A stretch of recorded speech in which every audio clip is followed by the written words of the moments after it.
doing here? Great to see you. You bet.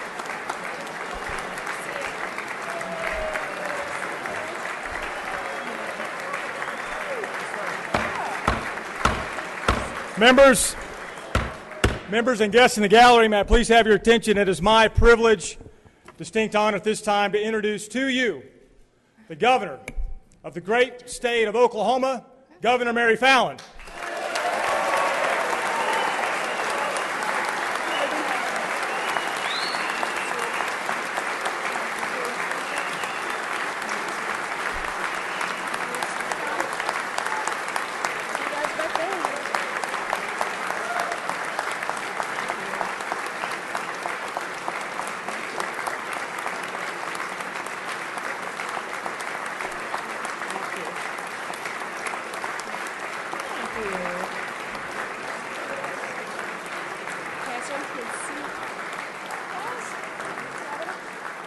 See you.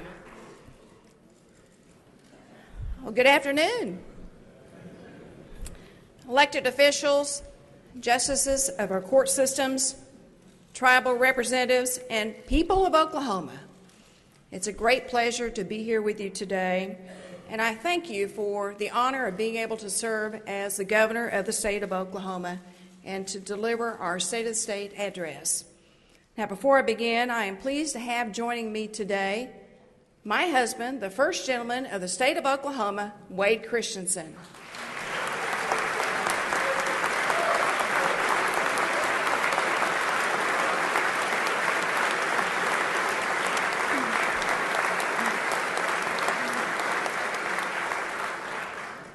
And also my daughter, Christina Fallin.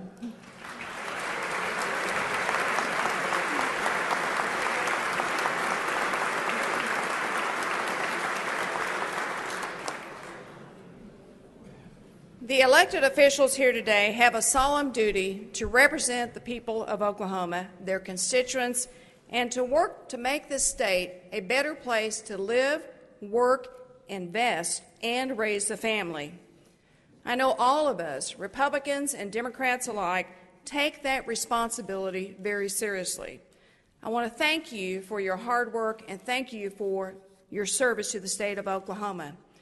Because of the actions taken by this legislature, and of course because of the hardworking, innovative, resilient people of the state of our state is strong.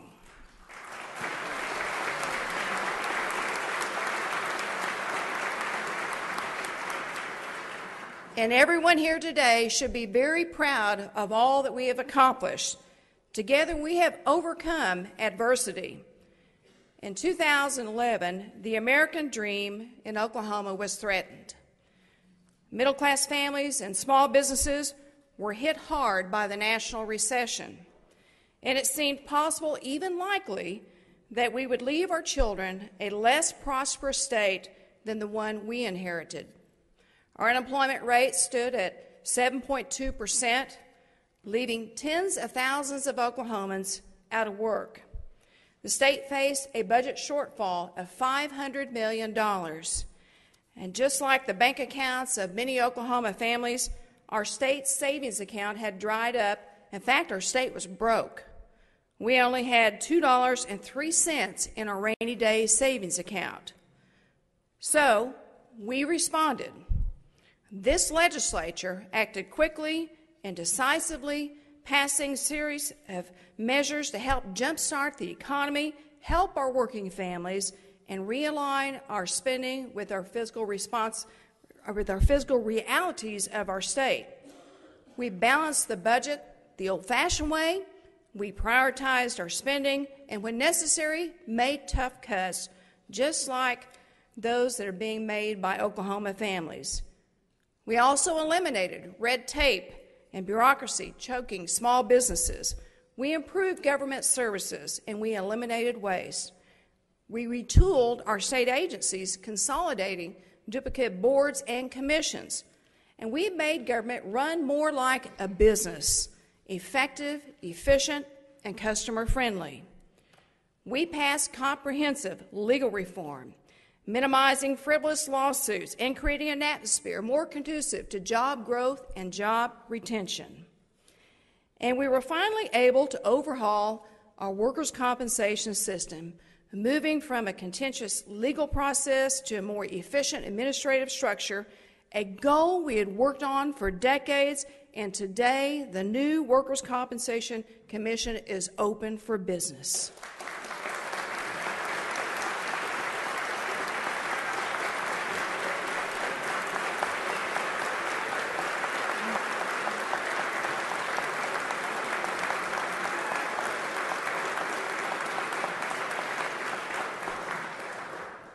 We focused on education and workforce training, making sure that Oklahoma schools have high standards they need to produce students who are college, career, and citizen ready. We've also shown compassion and care for those who have served our country and those that have faced unique challenges. We offered a hand up, not just a hand out. We have worked with the legislature to increase oversight over our Department of Veterans Affairs and tasked our new board with investigating and eliminating instances of abuse and neglect of our state's veterans and their facilities. And so I want to thank the legislature for taking care of our veterans this past year. Thank you very, very much.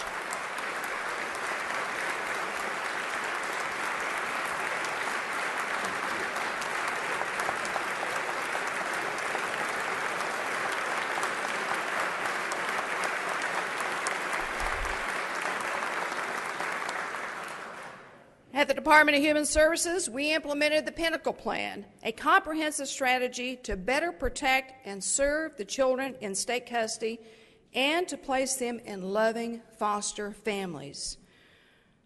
And we've offered increased resources to programs assisting those suffering from mental health issues, including drug abuse and addiction, helping people get the treatment they need to rejoin their families and their communities as productive, happy members of society.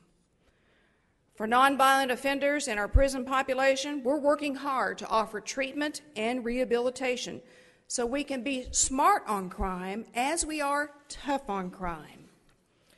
So I'm looking forward to a renewed partnership between the Department of Corrections, this legislature, my office, as we work with the agency and our new director to evaluate and improve our Smart on Crime initiatives, including the Justice Reinvestment Act.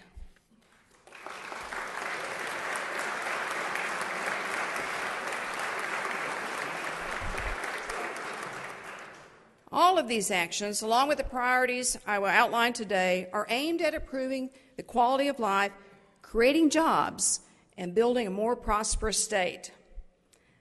Now, we know we're on the right track because the policies we've implemented over the last 3 years are working. Oklahomans are getting back to work, and they're earning more. That 7.2% unemployment rate is now down to 5.4%.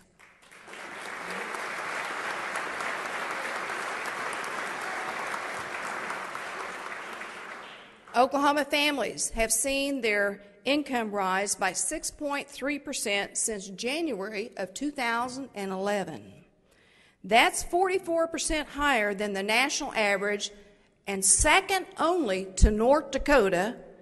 And by the way, I'm not ready to concede bragging rights to North Dakota because they wouldn't be number one in the nation if it weren't for an Oklahoma company and other Oklahoma companies, but in particular Continental Oil, who has helped lead the way in the energy revolution, and they're working the Bakken Shale.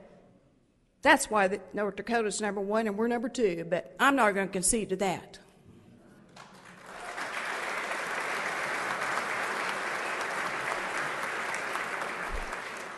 Our fiscal house is once again in order. Our rainy day savings account has grown from pocket change to over $570 million. It stands today at $530 million because this legislature wisely and compassionately appropriated funds for tornado recovery and reconstruction after last year's storms.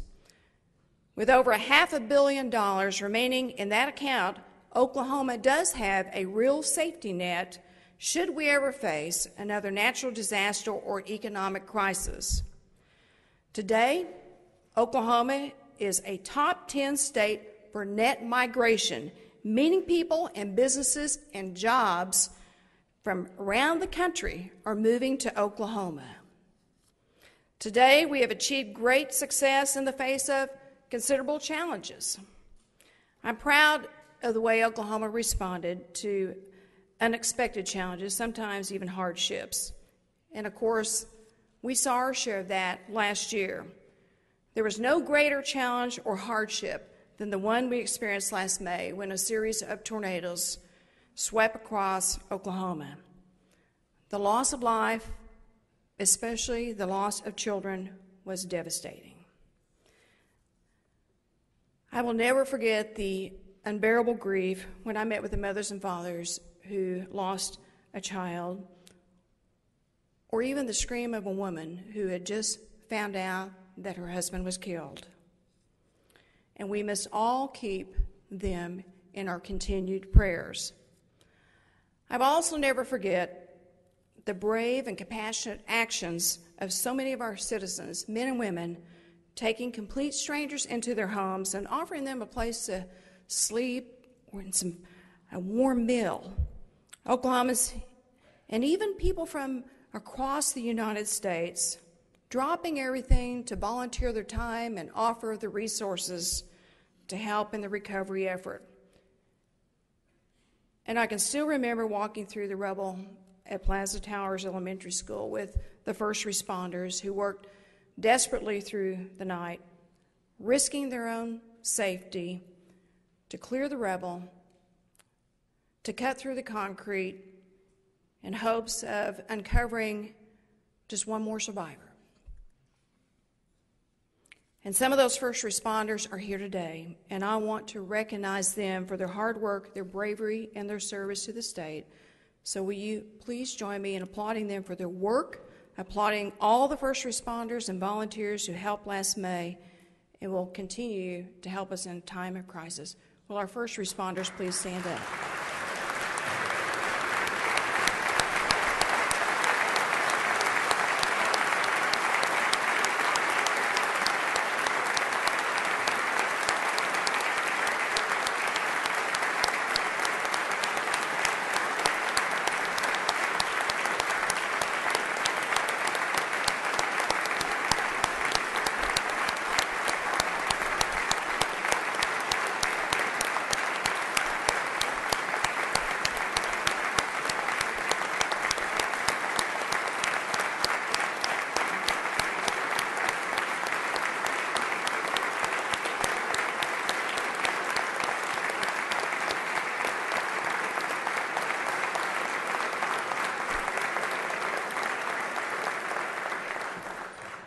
Thank you for coming.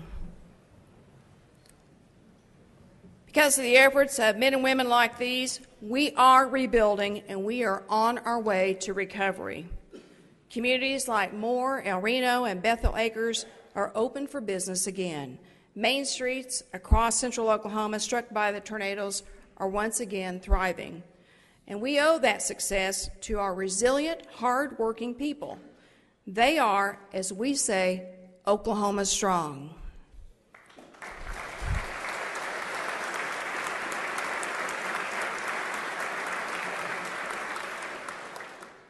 Our schools are also being made stronger and safer. Briarwood and Plaza Towers elementary schools are being rebuilt with safe rooms.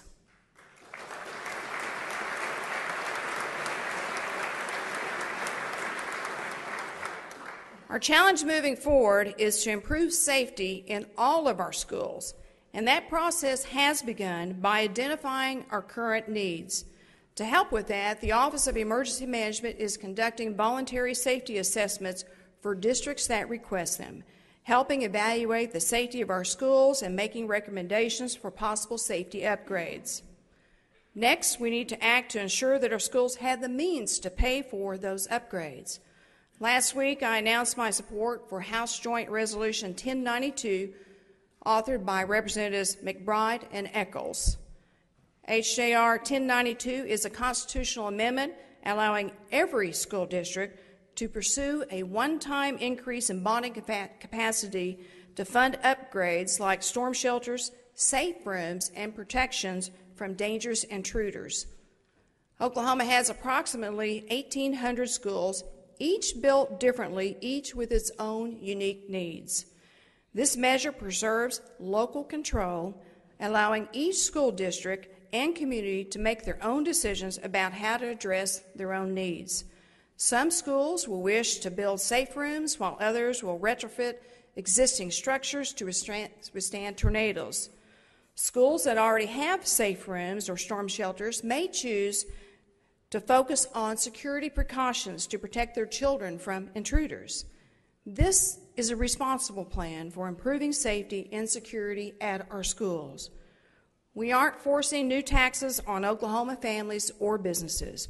We aren't passing new mandates, but most importantly, we are making our schools safer.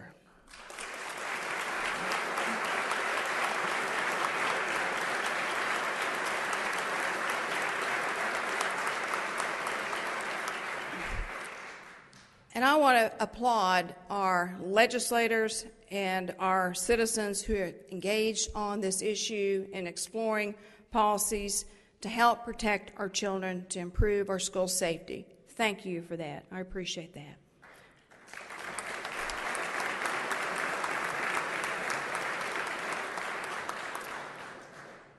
I believe our plan offers the best and most realistic way to fund storm shelters and safety and other security upgrades. You know, others may disagree, but we should all remember that we share a common goal, and that is to protect our children and to save lives. Now, not only do we want our schools to be safe, but we also want to provide each child in Oklahoma with a world-class education. In fact, improving the quality and the outcomes of education is the single most important thing we can do to attract and retain jobs in our state, to alleviate poverty, and to help Oklahomans have fulfilling and productive lives. But here's a fact. The best indicator of personal income is educational attainment. The best indicator of personal income is educational attainment. Similarly, the best predictor of societal problems like drug use, teen pregnancy, and crime is educational attainment. For many, education is the best and the only way out of poverty. Our job as a state is to empower our students, our parents, our teachers to succeed, and setting the bar high and challenging each other to succeed. And I believe every child can learn. No child should ever fail to get a world-class education because our policymakers believe success is too difficult. A majority of you don't believe that. But on occasion, there are some people in our state that believe children can't learn. That's why we need to work on two fronts. First, we need to continue to improve K-12 public school results. We know that we are graduating high school seniors who aren't ready to enter into the workforce or college, and that has to change in Oklahoma. Second, we have to increase the number of Oklahomans who continue their education beyond high school, either by attending college or a career technology center. A high school diploma is no longer enough to reach the American dream. Today in Oklahoma, only 1/3 of all the jobs available to those with just a high school diploma or less are in our state's economy. And the majority of those jobs pay less than $25,000 a year. The new minimum for success is education beyond high school. Many Oklahomans are falling short of the new minimum. And that's just not a problem. It's a crisis. We are taking active steps to address this crisis, and it is essential that we continue to move forward. For instance, too often we set children up for failure by sending them on to higher grades without the reading skills they need. But we've changed course. by requiring that third graders have to read before moving on to the fourth grade. Thank you for doing that.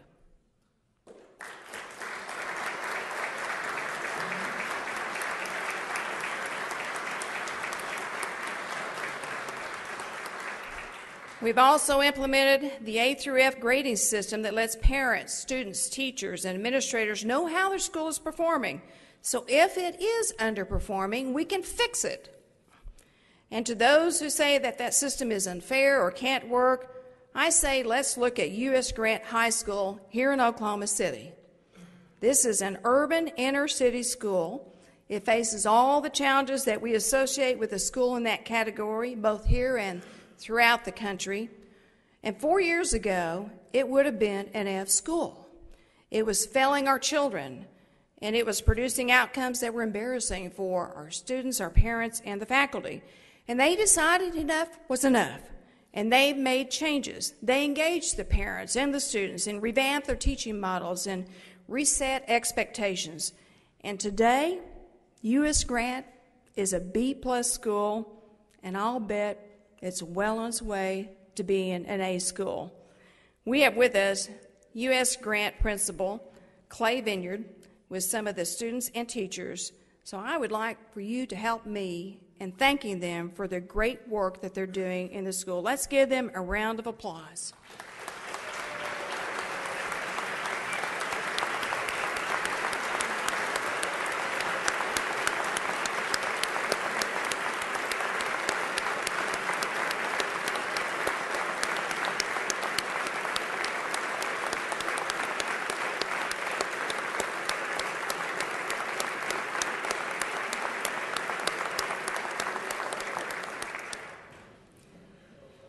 And while we're at it, let's give every student working hard to better themselves and every teacher and every administrator in the state who are working to help give our children a better future also the credit that they deserve, and we appreciate them.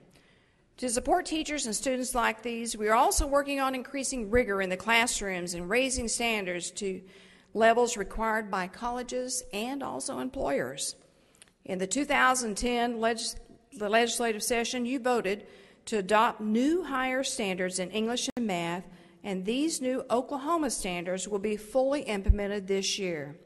The standards focus on critical thinking, the kind of skills our children need to get a job or to succeed in higher levels of education.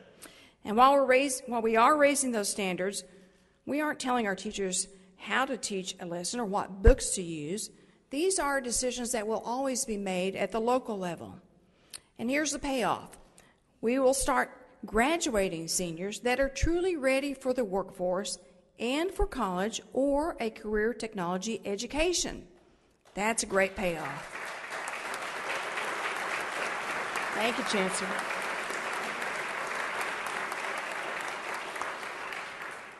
To continue to inspire innovation at the local level, Career Tech is introducing performance-based funding strategy to increase the number of Oklahomans earning certificates and gaining wealth-building jobs. We've already begun to see more Oklahomans with college degrees or career technology certificates, thanks in large part to a program we have implemented called Complete College America. When I launched Complete College America with Oklahoma's higher education system and our career technology communities 2 years ago, we set a goal of increasing the number of career certificates and college degrees by 1,700 a year. Well, we didn't just meet that goal, we vastly exceeded it, awarding over 2,900 new degrees and certificates in the first year of implementation. That's 2,900 more men and women on a path to pursue their dreams and enter into the workforce as teachers, as engineers, as civil surgeons, or even as entrepreneurs. Thank you for your great work in that area. We appreciate higher ed and our career technology in your dedication to providing us a higher level of education attainment. Let's give them a round of applause.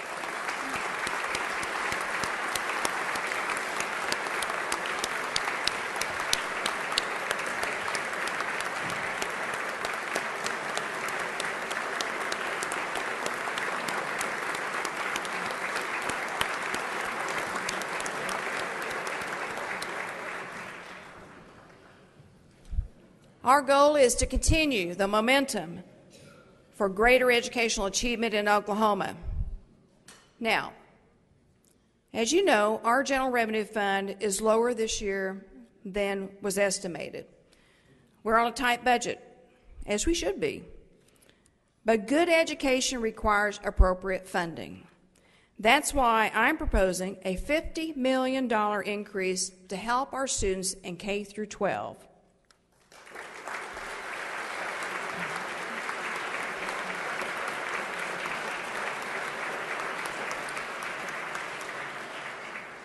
I have, however, proposed targeted cuts to most agencies. Those cuts are necessary.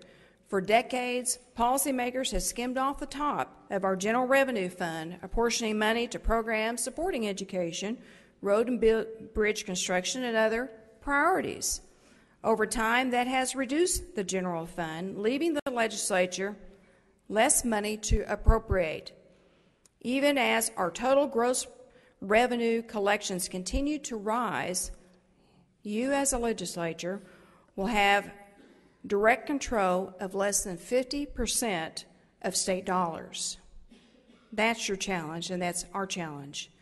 The dip in general revenue also reflects the uncertainty coming from Washington, whether it's been from sequestration, government shutdown, tax increases, and frankly, the financial chaos that was created by Obamacare. So for all these reasons, my budget proposes targeted spending cuts and asks our agencies to continue to find ways to operate more efficiently, more effectively, and to cut waste. In the coming days and the weeks, I know what we're going to hear. Those who like bigger government and higher taxes will say the sky's falling. Entrenched interest groups and even possibly some agency heads may say the same thing. But guess what? It's not.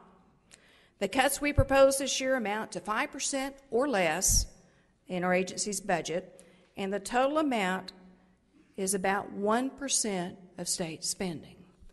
Now, any business worth its weight in salt can find 5% of cost savings without crippling services it provides. Families have to make the same decisions and same choices all the time. When I was a single mother, I had to take care of my children while cutting a whole lot more than 5% from my family budget. So I know most Oklahomans have had to make the same kind of tough decisions, same type of tough budget cuts and choices, and we'll manage. And here's what Oklahoma state agencies have that most families in Oklahoma don't.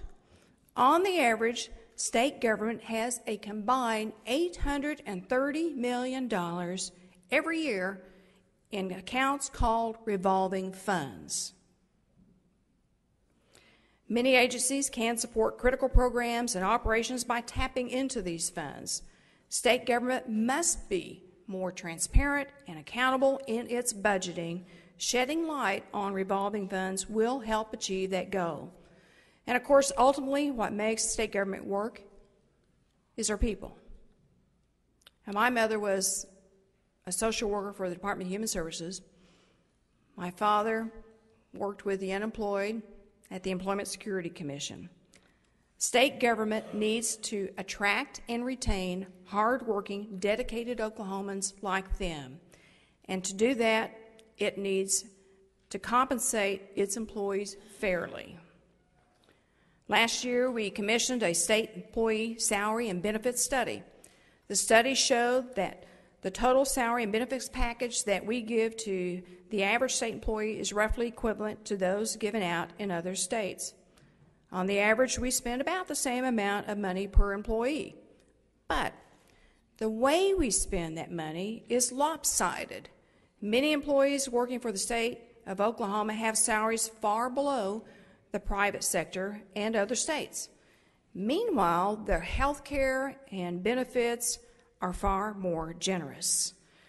That may be a good model to attract qualified workers in the 1970s, but it's not today. So to fix that problem, I am proposing a number of reforms. First of all, we should begin by targeting salary increases to some state employees paid below the market value, and I've included money in my budget to do that.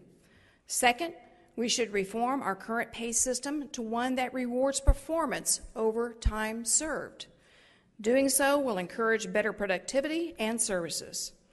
And finally, new hires within the Oklahoma Public Employees Retirement System should be moved from the outdated mid-20th century pension system to a more portable and flexible 401k style benefits used in the private sector.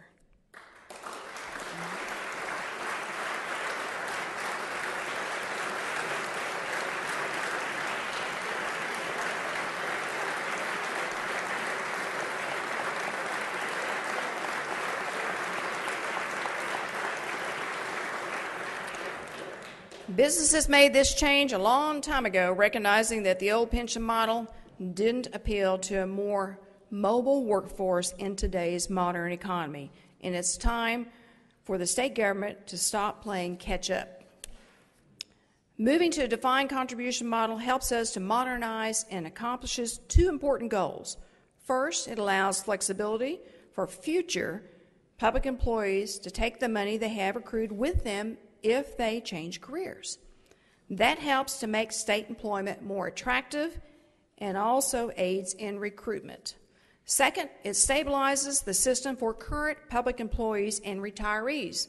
Oklahoma's pension system currently has $11 billion in unfunded liabilities. The system as it stands today is not financially sound or sustainable. It's important that we shore up our pension systems so we can pay out the benefits that we have promised to our retirees. Just as it's our responsibility to help maintain a motivated and skilled workforce in state government, it's also our responsibility to maintain and preserve our state buildings and assets. In the case of the state capitol, we are failing that goal. In fact, this building's become a safety hazard.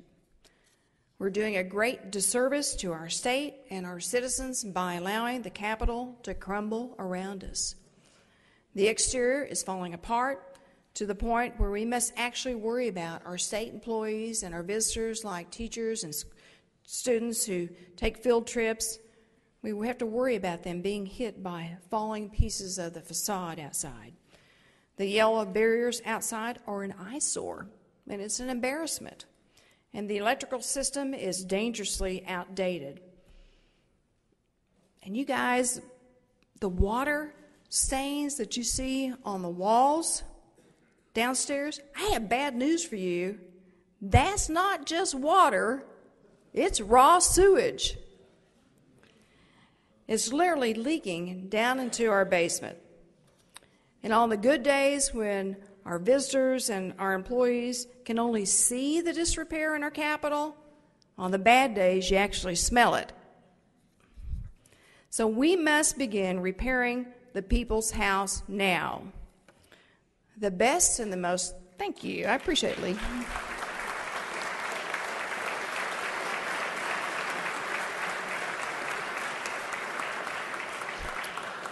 The best and the most realistic way to accomplish this is through a bond issue.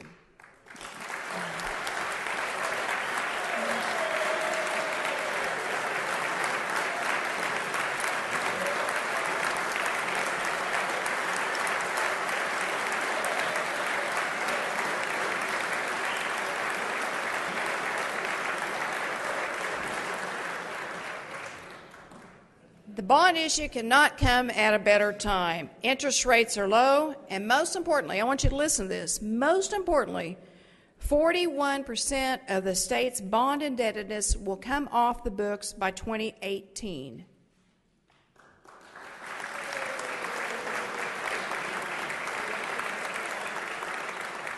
And over 86% will be eliminated over the next 13 budget years. 86%.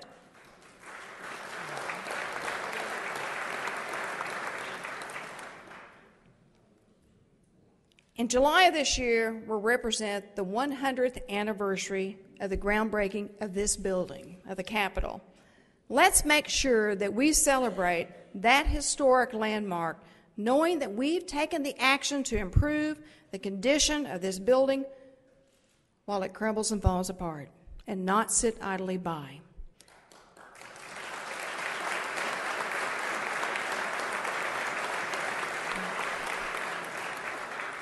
Passing a bond issue is the right thing to do, and I put money towards a bond issue and payments in my executive budget. So I'm asking this legislature to pass a bond issue and to send it to my desk as soon as possible.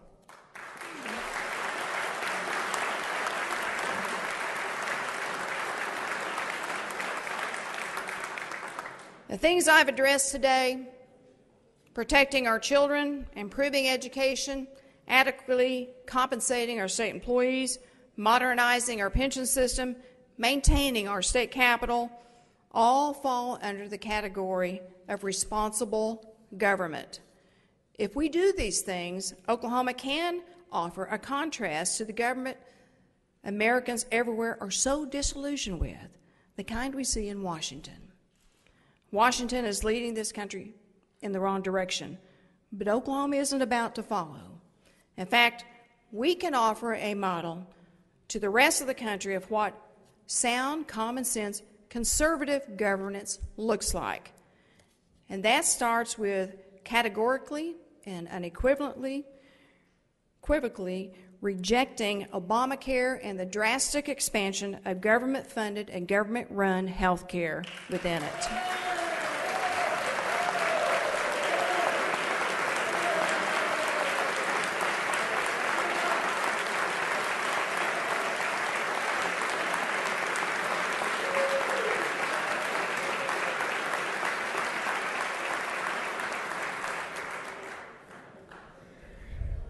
Rejecting Obamacare. Now listen, rejecting Obamacare does not mean that we are uninterested in the health of our fellow Oklahomans.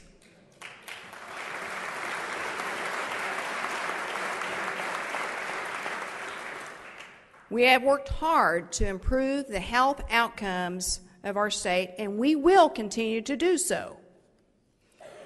For instance, I'm going to continue to push for a waiver, making Insure Oklahoma a permanent program.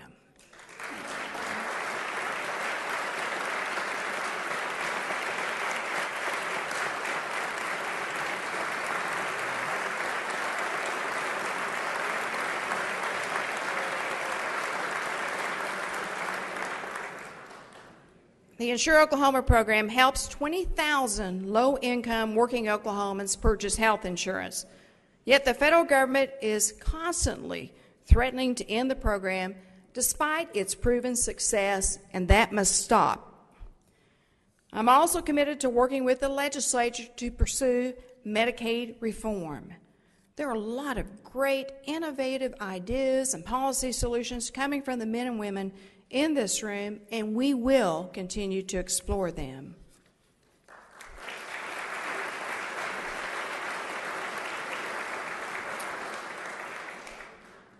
And I'm looking forward to continuing our work with the private insurers, our healthcare industry, and businesses to reform our sick care system, one that only helps people after they've fallen ill, into one that truly improves our health outcomes by emphasizing preventative care and healthy living.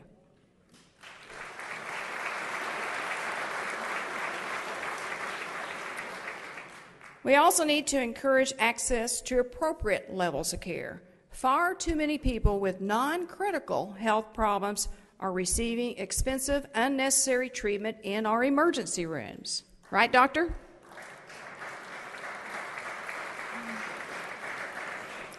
Expanding Medicaid, as President Obama has proposed, does not solve this problem.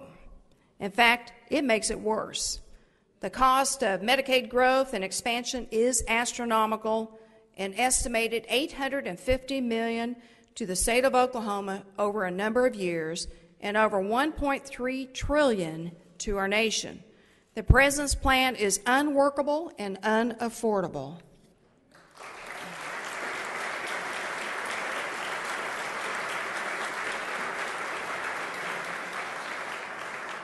We cannot plunge this nation further into debt or place Oklahoma on a fiscally unsustainable path by expanding Medicaid.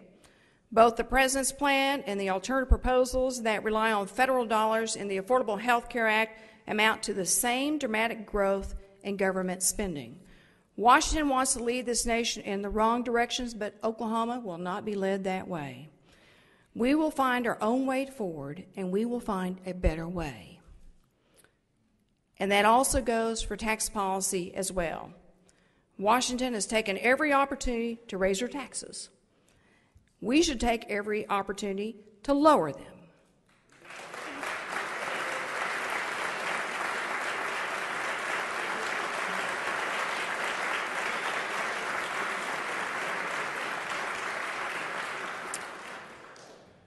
I believe responsibly lowering the income tax is the right thing to do. It's the people's money. It should stay with the people.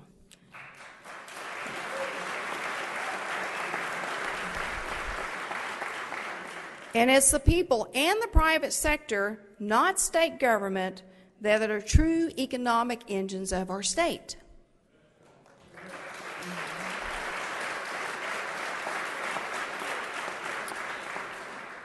When we lower taxes, we allow them to invest in their businesses, spend dollars in the economy, and help to create Oklahoma jobs.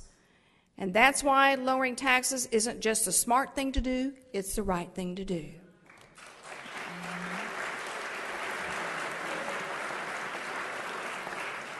So this legislative session, I've included in my budget an additional quarter-point income tax reduction that will return $100 million to the state economy once fully recognized.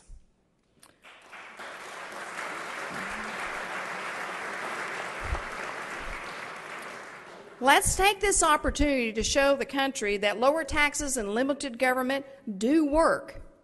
We believe in them for a reason. The Oklahoma way, not the Washington way, is the best way to support economic growth and help the middle class Oklahomans and Americans. Now, what I've outlined today is a plan to build the state's momentum, to help Oklahoma families find jobs that pay well, to protect our children and to provide them with the necessary tools in life to succeed and enter into the workforce, and to responsibly manage taxpayer dollars, and to demonstrate that responsible, productive government does exist, even if Washington is doing its best to prove it otherwise.